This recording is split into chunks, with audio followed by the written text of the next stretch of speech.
စီးတဲ့ခါမှာဒီမျိုးခပ်ပတ်လေးပတ်တာကိုလတ်ခင်ခတ်လို့ပြောတယ်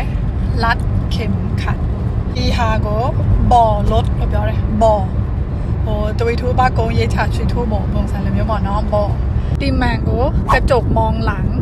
กระจกဆိုတာမှန်ပေါ့နော်มองหลังဆိုအနောက်ကိုကြည့်တယ်ပေါ့အနောက်ကြည့်မှန်ကိုกระจกมองหลังဟိုလိုမျိုးဘေးကြည့်မှန်ကိုกระจกมองข้างข้างๆဆိုတာကအနားမှာနဘေးမှာအဲ့လိုမျိုးကိုဆိုလို့ချင်တာกระจกมองข้าง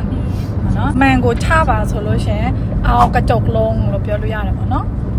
ဒီချက်မြောက်ဝေပေးတဲ့ဟာအကျိုးရှိတယ်ဆိုလို့ရှင် like and share လေးလုပ်ပေးပါအောင်နော်ပြီးတော့ထိုင်းစာမလေးလာချင်ဘူးထိုင်းစကားတတ်ချင်တဲ့လူတွေအတွက်ဒီချက်မှာထိုင်းစကားပြောတည်တတ်စာအုပ်နှမျိုးရှိတယ်ပေါ့နော်တအုပ်ကတော့ conversation တစ်ထောင်လို့ခေါ်တယ်